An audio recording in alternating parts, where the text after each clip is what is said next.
당인은 후한 13대 황제로 무려 5개월간 재임했던 소제 황후였습니다. 물론 소제 유배는 그 자신도 불쌍한 팔자였죠. 그는 영제의 적자이자 장남으로 의심의 여지없는 적통이었지만 당시 혼란한 정세 속에 동탁이라는 권신을 만나 황제에서 쫓겨난 후 살해당하기까지 했으니까요.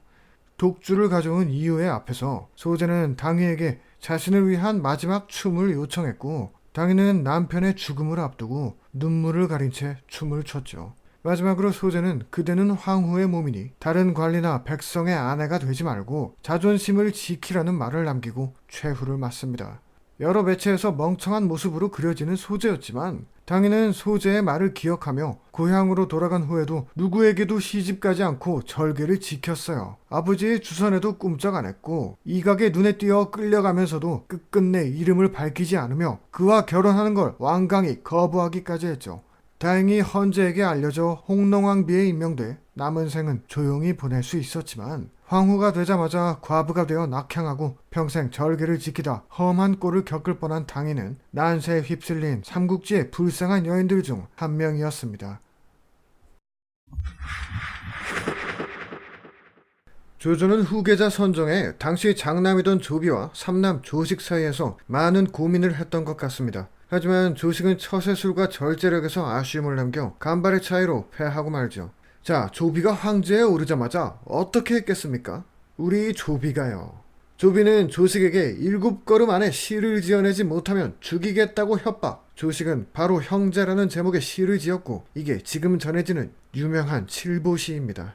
그런데 이 칠보시는 후대의 위작으로 짐작되고 있으며 저 일화 자체도 연희와 세설 신화에만 나오는 전설 수준의 이야기입니다. 하지만 분명한 역사적 사실은 조비는 조식을 철저하게 탄압했고 왕에 봉한 채 아무것도 시키지 않으며 거의 식물인간처럼 만들어버렸단 거예요. 조식은 스스로 자신의 재능을 뜻있게 쓰길 바랬고 병졸로라도 나라를 위해 힘쓰고 싶단 말까지 했지만 조비는 물론 그의 아들 조예까지 조식의 간절한 요청에도 대화 한번 나누는 걸 거부하며 집요하게 따시켰습니다. 그는 결국 하루하루를 한탄하며 초췌하게 살다 겨우 41살의 나이에 죽고 말았죠. 정사 조식 전에는 조식이 올린 애처로운 표들이 가득하니 그는 정말 불쌍하기 그지없는 재능이었습니다.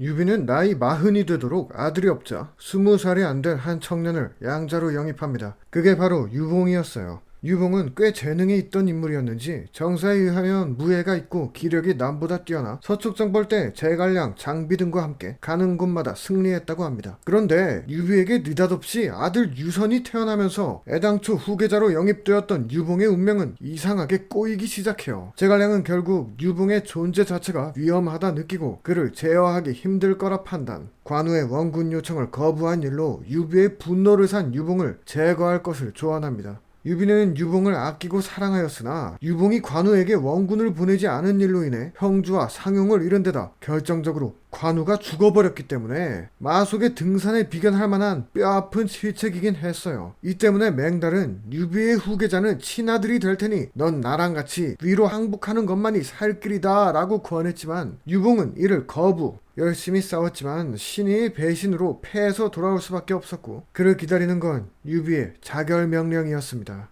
당대 최고의 영웅 중 하나인 유비의 아들로 선택받았음에도 그 유비에게 죽고만 유봉의 이야기는 삼국진의 수많은 비극 중 하나임에 틀림없습니다.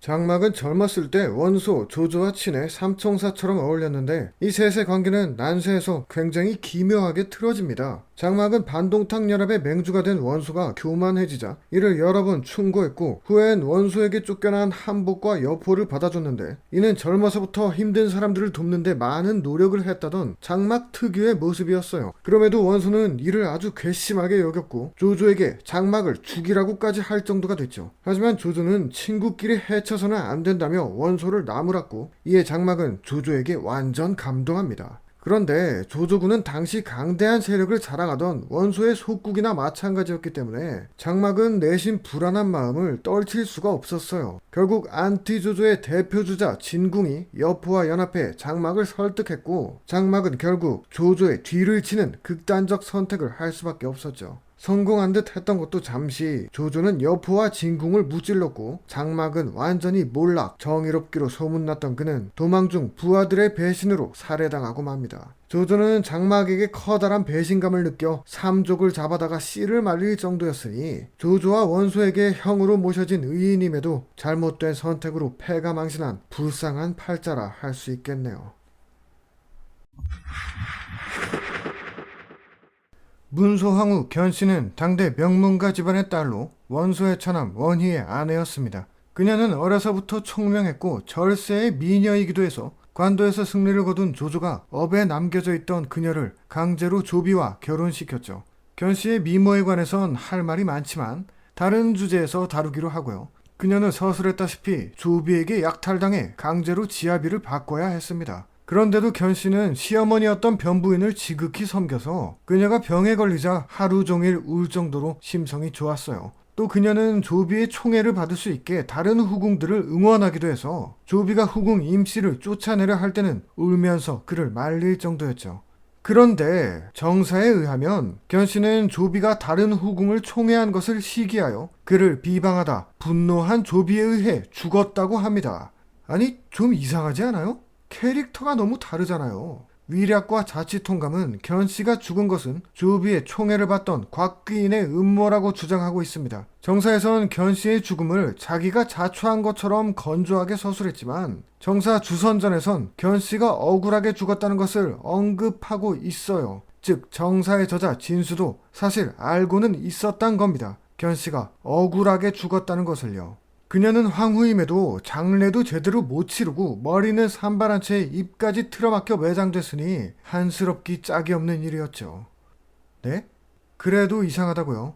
조비는 견씨의 남편이었으니 그녀의 됨됨이를 잘 알았을 텐데 아무리 무고를 당했기로서니 어떻게 단박에 죽일 수가 있냐고요? 여러분, 조비잖아요. 자, 견씨는 똑똑했고 인품도 좋았던 데다 집안은 빠방하고 대단한 미녀이기까지 했어요. 그럼에도 원희와 조비라는 뭔가 모자란 녀석들의 부인이 되었단 것은 정말 얼마나 운이 없어야 이렇게까지 되는 건가 싶을 정도 아닌가요?